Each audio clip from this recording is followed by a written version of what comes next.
Ketua Umum Partai Golkar Bahlil Lahadalia di Jakarta mengungkap 10 rekomendasi hasil Rapat Pimpinan Nasional atau Rapimnas 1 2025, termasuk usulan pilkada melalui DPRD dan pembentukan koalisi permanen.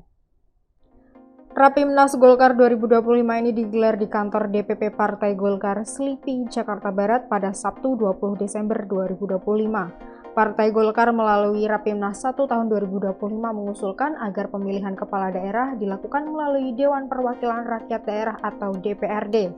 Menurut Bahlil, usulan ini dianggap sebagai wujud pelaksanaan kedaulatan rakyat dengan menitik beratkan pada keterlibatan publik dalam prosesnya. Namun wacana ini menuai kritik Arief Kicaniago, Direktur Eksekutif Aljabar Strategik. Dalam pernyataannya di Jakarta 20 Desember 2025 menyebut usulan pilkada DPRD adalah langkah mundur demokrasi. Menurutnya kepala daerah akan lebih bertanggung jawab pada elit DPRD ketimbang rakyat. Sebaliknya, Jamal Amin, pengamat politik Universitas Mula Warman, menilai pilkada DPRD lebih sesuai dengan sila keempat Pancasila karena demokrasi perwakilan dianggap lebih efisien dibanding pilkada langsung yang mahal dan rawan politik uang. Pada masa Orde Baru hingga sebelum reformasi, kepala daerah memang dipilih oleh DPRD.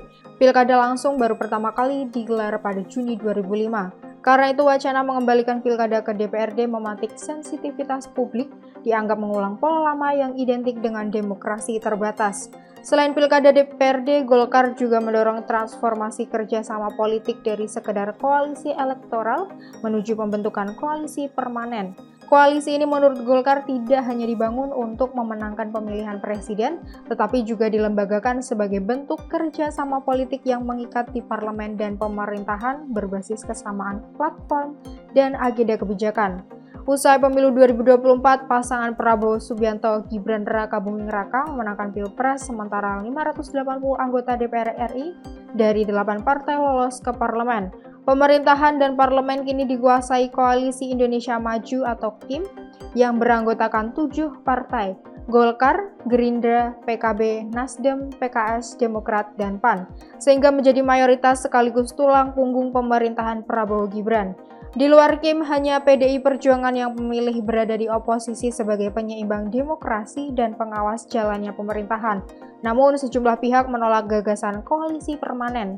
Andreas Hugo Pareira, politikus PDIP, dalam keterangannya di Jakarta 19 Desember 2025 menyebut konsep koalisi permanen mengada-ada dan tidak sesuai dengan sistem presidensial Indonesia.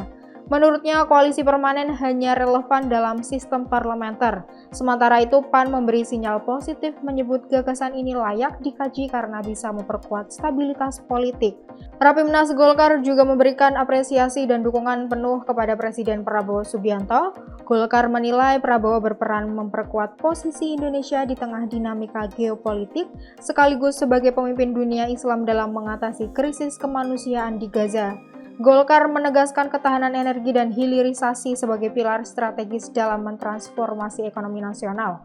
Target pertumbuhan ekonomi 8% menuju Indonesia Emas 2045 menjadi bagian dari visi Asta Cita. Selain itu, percepatan pembangunan di Papua pasca pemekaran provinsi juga menjadi perhatian utama. Rapimnas Golkar menekankan pentingnya penegakan hukum berwibawa sebagai fondasi negara yang stabil dan adil.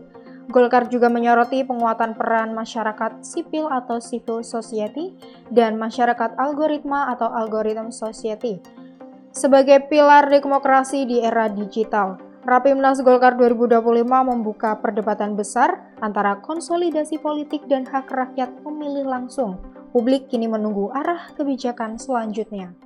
Download Tribun X sekarang, menghadirkan lokal menjadi Indonesia.